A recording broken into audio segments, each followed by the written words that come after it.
परम वंदनीय मदमंगलमय संत समाज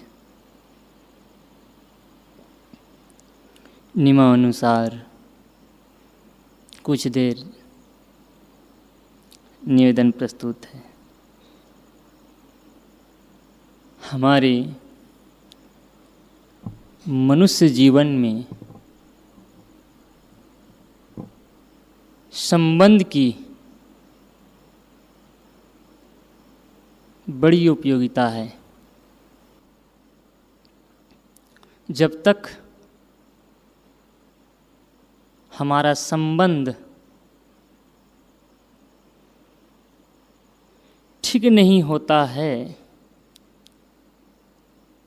मधुर नहीं होता है, अच्छा नहीं बनता है, तब तक हमारा व्यवहारिक जीवन और आंतरिक जीवन दोनों सफल नहीं हो पाते। समाज में हमारी प्रतिष्ठा नहीं हो पाती और स्वयं में सम्मानित नहीं हो पाते। इसलिए मनुष्यों के बीच के संबंध, अन्य प्राणियों के संबंध, साथ ही पदार्थों का संबंध, इन तीनों को समझना बड़ा ही महत्वपूर्ण है। और इसको समझे बिना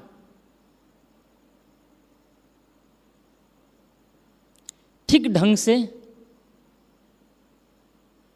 जिससे हमारा जीवन सुंदर बन पाए, खिल पाए, सुवासित हो पाए, संभव नहीं है।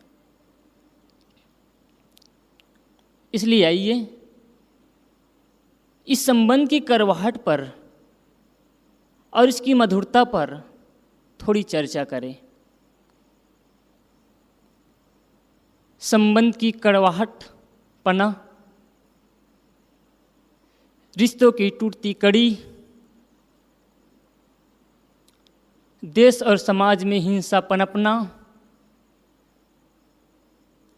इन सब के मूल में कहीं न कहीं हमारी संवेदनशीलता की कमी,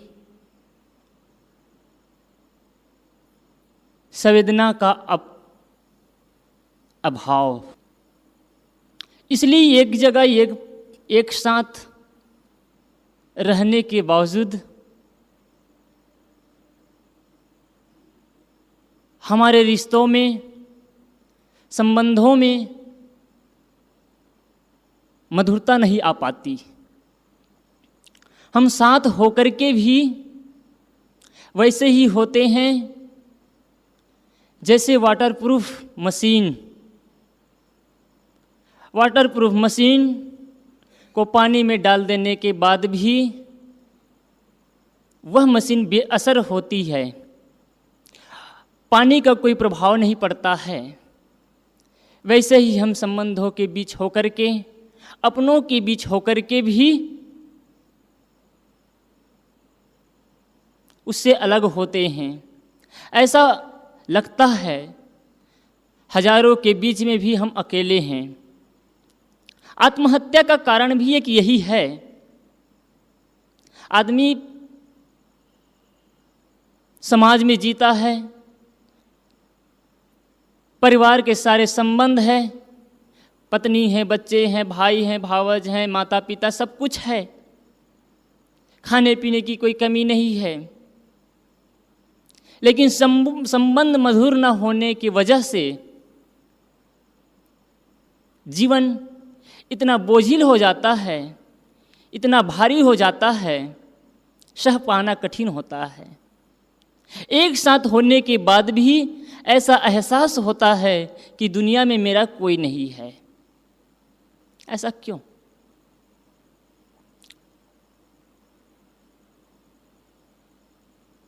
अकेलापन एक आध्यात्मिक चर्चा है, उसका एक विषय है, उसका मूल्य है। लेकिन जहाँ हम समाज में, परिवार में और एक साथ जीने की बात करते हैं, तब सूनापन जो मन का है, अभाव है, ये क्यों? क्या हम और आपको यह महसूस नहीं होता है कि हम एक साथ जी करके भी खुले दिल से, हार्दिक रूप से संबंध नहीं बना पाते? कहीं न कहीं स्वयं को हम धोखा दे रहे हैं। हम अपने उन भावों को छुपाकर जो हमारा वास्तविक चेहरा है, कुछ दूसरा ही प्रकट कर रहे हैं। ऐसा क्यों? क्यों हम अपने वास्तविक चेहरा के साथ जी नहीं पा रहे हैं? अगर नहीं जी पाते तो इसका इतना ही मतलब है कि हम अंदर और बाहर से कुछ अलग हैं। उसके प्रति भाव हमारा कुछ दूसरा है, लेकिन उसको एहसास मत हो। इस वजह से कुछ हम ऐसी चर्चा, ऐसी बात, ऐसा व्यवहार करते हैं जिससे सामने वाला हमारे मन के भावों को न पढ़ पाए। लेकिन महत्वपूर्ण चर्चा तो यह है, महत्वपूर्ण विषय तो यह है कि दूसरा हमें कितना समझे या न समझे, हम अपने ही दृष्टि में कितना ऊपर उठ पाते हैं। और जब तक हम अपनी दृष्टि में हम ऊपर न उठ पाएं, दूसरा हमें सम्मान नहीं दे सकता है। और निश्चित है कि हम जितना भी बनावटीपन करेंगे, एक दिन हमारा वास्तविक चेहरा सामने आ जाएगा। कागज के फूल में इत्र छिड़क देने से कुछ देर के लिए सुगंधी आ जाएगी, लेकिन कागज की वास्तविकता मिट नहीं सकती। ऐसे ही हमारी बाहर की बनावट, दिखावट छुप नहीं सकती। एक दिन वास्तविकता उभर कर आएगी। इसलिए हमें समझना है संबंधों को, और इसके लिए खास समझना है अपने मन को। हमारा मन क्या चाहता है, हम क्या चाहते हैं। अहंकार और स्वार्थ से भरा हुआ मन सही संबंध स्थापित नहीं कर सकता। जितना ही ज़्यादा अहंकार और स्वार्थ होगा, उतना ही दोगलापना भी होगा, दो चेहरा होगा।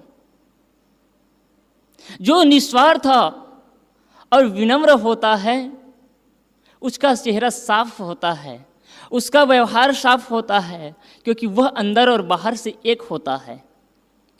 तो मैं चर्चा कर रहा था संवेदनशीलता पर। आज समाज में इसका सबसे बड़ा अभाव है, पूरे राष्ट्र में इसका अभाव है, और यही एकमात्र कारण है हिंसा का। हिंसा को रोकने का सबसे सर्वप्रथम अगर कार्य है तो वह है संवेदनशीलता। हम एक दूसरे को समझना सीखें, एक दूसरे के भावों को समझें, एक दूसरे के दर्द पीड़ा को समझें। और ये तभी होगा जब हम अपने आप को समझें। जब तक मैं अपने को, स्वयं को नहीं समझूंगा, अपने अस्तित्व को नहीं समझूंगा, और मूल में कहूं तो अद्वैत को नहीं समझेंगे, मैं और आप एक ही हैं, तब तक वही व्यवहार, वही चर्चा, वही संबंध जो मेरे कल्याण के लिए है, करना असंभव है। इसलिए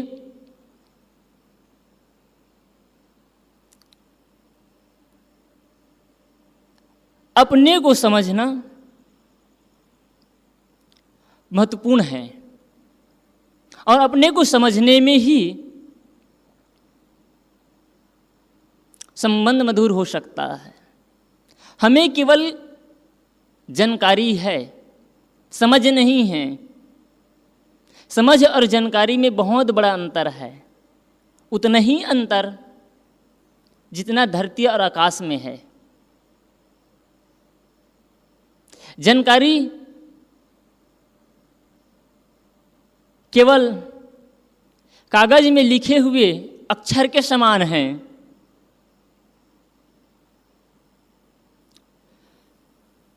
वह ज्ञान कागज में लिखा हुआ है और वही ज्ञान जब हम ग्रहण करते हैं तो हमारे मन के किताब में लिख जाता है, लेकिन वो भी एक किताब का ढेर है, एक पुस्तक मात्र है। तो पुस्तक अपने में किसी का कल्याण नहीं करता है। पुस्तक से हम समझ प्राप्त करते हैं, ज्ञान प्राप्त करते हैं और उसको जीवन में लाते हैं, जीते हैं, तब वही पुस्तक का ज्ञान हमारे लिए हीरा हो जाता है। हमारे जीवन को मधुर बनाने में, हमारे जीवन को सजाने में, हमारे जीवन को संवारने में कारण होता है। उस ज्ञान के अभाव में निश्चित है कि हम अपने जीवन को बेहतर नहीं बना पाते। ऐसे ही जो कुछ भी ज्ञान हम आज तक ग्रहण किए हैं, लेकिन इसका उपयोग अगर नहीं करते तो वैसे ही है जैसे अपने बखारी में रखे हुए अनाज का उपयोग हम नहीं करते तो क्या होगा? पुराना होगा और पुराना होकर सड़ करके नष्ट हो जाएगा। ऐसे ही हमारे जितने भी जानकारी है और जानकारी का जो जखीरा है वह केवल कबाड़ है और हो सकता है अहंकार बनाने का कारण बने।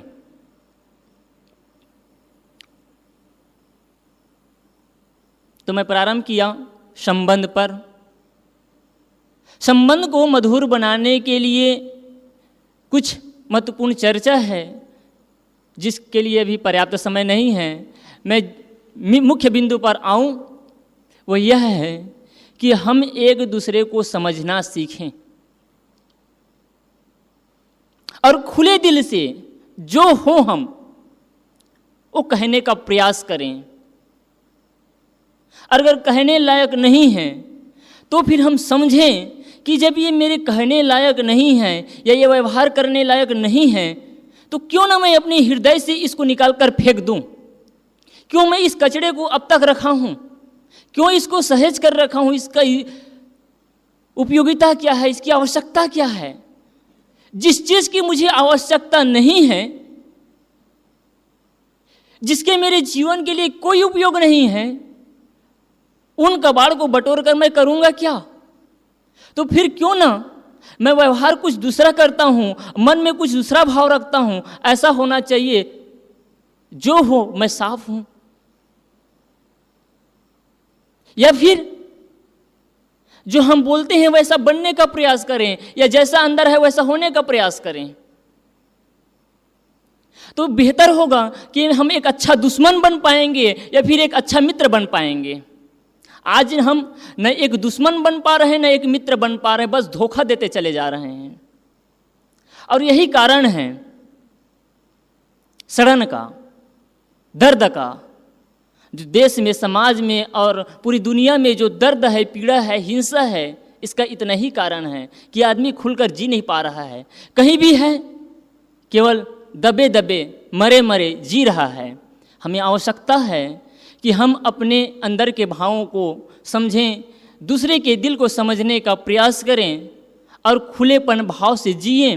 इसके लिए हम अपने अंदर संवेदनशीलता लाएं और संवेदनहीनता को नष्ट करें, तभी हमारा संबंध मधुर हो सकता है। इतना ही कहकर मैं अपनी वाणी को विराम देता हूँ। बोलिए सद्गुरुदेव की जय।